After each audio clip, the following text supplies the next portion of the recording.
election to assist Hillary Clinton, and another definitively stating that story's false and it's Russian disinformation. So if the corporate news outlets are going to, as of right now, be running fake news, everybody makes mistakes. The only thing I can say for what we do here is every story that we use is cited by a news outlet. So if they take issue with anything we are saying, it's our opinion based on the stories they write. In this video, Tim Pool and progressive Nina Turner joined the panel on Piers Morgan Uncensored. Tim Pool and the panel discussed multiple topics, including Tim's involvement in the Tenet media dust-up and Tony Hinchcliffe's controversial jokes at Trump's rally. With that, let's watch Tim Pool destroy leftist Nina Turner. IRL, Tim Pool joins me from West Virginia. And opposite him will be the former Ohio State Senator, Nina Turner. Well, welcome to both of you. Tim Pool, let me ask you straight off the top. There's a lot of activity on X today with big YouTube people, with big YouTube followings, all revealing that the New York Times has contacted them with a number of questions suggesting they've been peddling misinformation. I believe you are one of these. What's your response to what's been going on? I don't think anything of it. These requests come in all the time. It is funny that they're doing this right before Election Day, about a week out. And it seems like, once again, they're going to try and push this narrative of, you know, only the New York Times and corporate news outlets are allowed to have errors or make mistakes, and often not even fact check them. In fact, I'll give you one really great example I love to cite. Politico currently has two stories live today. One stating that definitively Ukraine interfered in the 2016 election to assist Hillary Clinton, and another definitively stating that story's false and it's Russian disinformation.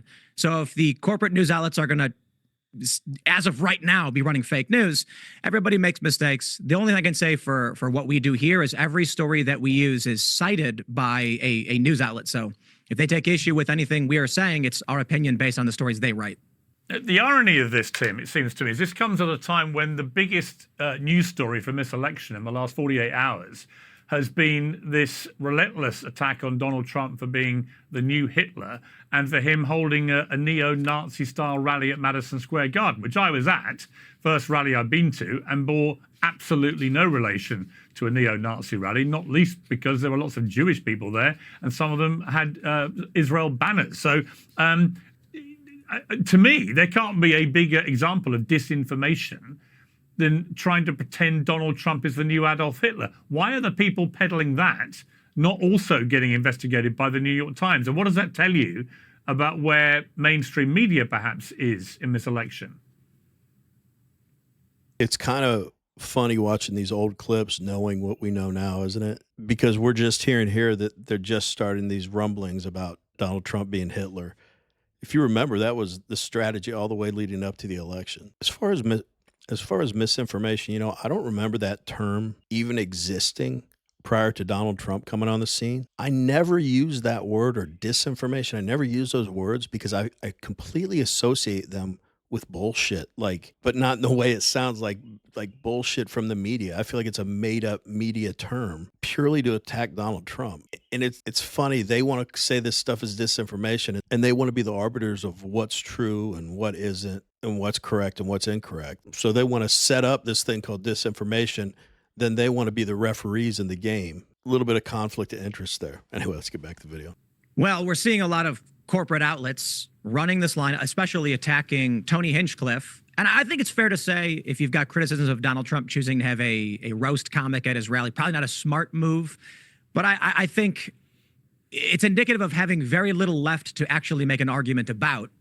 I would prefer to hear anything in terms of plans. I mean, if Kamala would come out and say, definitively, here's one move we will make, I would greatly appreciate that. I can tell you about Donald Trump's arguments, whether or not they'll work effectively in terms of lowering energy prices, which could bring down costs of other goods. I understand what he's saying, and I think this is why we're seeing the polls shift in the direction of Donald Trump. Recently, there was a panel done, I believe it was Mark Halperin, where he asked undecided voters, and one guy just said he's suffering Hitler fatigue or Hitler rhetoric fatigue, and many of the panelists all nodded in agreement that that's all they're saying. Yeah, I mean, Nina, I want to play the clip. So if people haven't seen it, it's been everywhere, but let's play the clip of Tony Hinchcliffe, who's this comedian who actually started the whole Madison Square Garden rally. And he said this about Puerto Rico. It is absolutely wild times. It really, really is. And, you know, There's a lot going on. Like, I don't know if you guys know this, but there's literally a floating island of garbage in the middle of the ocean right now. Yeah. I think it's called Puerto Rico. Okay. All right. Okay. We're getting there. Again, normally I don't follow the national anthem, everybody. This isn't exactly a perfect comedy setup. There's some people here. All right. Very good. Now, Nina, there were two things about this that struck me. I mean, I was there at the time. It fell completely flat. I wasn't even sure what he'd said. I just heard the crowd reaction and thought, well, whatever you've just done, they don't like it and they're not laughing, was the first thing. So from a comedic point of view, it failed. But secondly, as Jon Stewart rather brilliantly pointed out last night, this guy, Tony Hinchcliffe, is a legendary roaster. It's what he does. At Tom Brady's roast recently, which I think was a Netflix or Amazon special, whichever one it was, he just spent the entire time spray gunning absolutely everybody in an If you like watching videos like this one, like and subscribe. We'd really appreciate it. Let's get back to the video. incredibly offensive manner, and everybody seemed to find that terribly funny. And Jon Stewart was like, look, I find this guy funny. Sorry, this is what he does. He said it's a bit like inviting Beyonce to your rally, and then she doesn't. And of course, the joke was she doesn't sing, which is what Beyonce didn't do at the Kamala rally. Can I just ask you, first of all, were you genuinely offended by what he said? And given the context of what Jon Stewart said about what he is, this guy, should we be that offended? Or was it just a case of he shouldn't have been hired for that gig? He should not have been hired for that gig. Environment matters. So there's a difference between going to a roast where everybody that enters knows exactly what the comedian is going to do, and bringing somebody to a political rally when the person that is running, that being the former president of the United States, is trying to win over people from different walks of life. You just don't do that.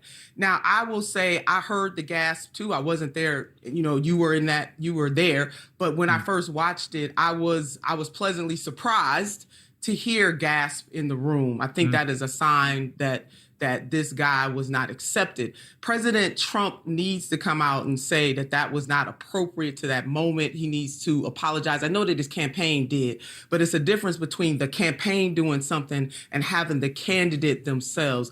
This man offended people. And yes, it was offensive. I got to say, when this whole thing happened, I felt like this thing wasn't even a story. I mean, it was just typical Democrat looking for something to be offended about. I mean, the joke was, I'd say it was above average. I think it's kind of funny. I mean, I've heard it 1,000 times now, so I don't react that way. But for anyone to be offended by that, it was ridiculous. You had people like on the Democrat side, like holding up Puerto Rico flags, saying like, you're denigrating my people. And so, I mean, give me a break. Like, there just can't be that many people authentically offended by that stupid joke. You know what I mean?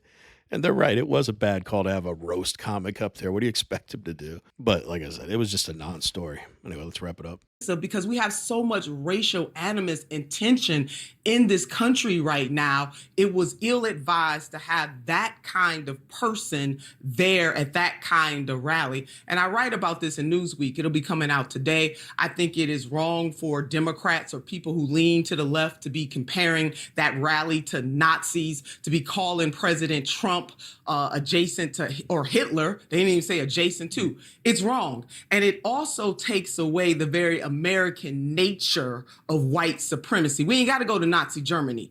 This country has a long litany from chattel slavery to taking indigenous lands of having its own form of white supremacy and bigotry that we need to deal with. But to compare President Donald J. Trump to Hitler and to say that the people who attended that rally are akin to Nazis is absolutely wrong.